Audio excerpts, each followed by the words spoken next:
Why do 80% of people say bless you when someone sneezes? The answer might surprise you. Back in the day, sneezing was a big deal.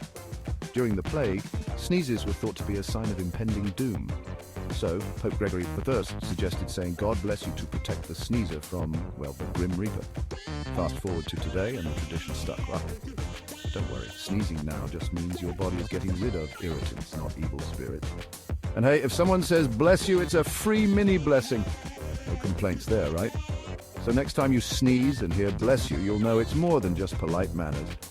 It's a centuries-old tradition with a twist of history. Gesundheit.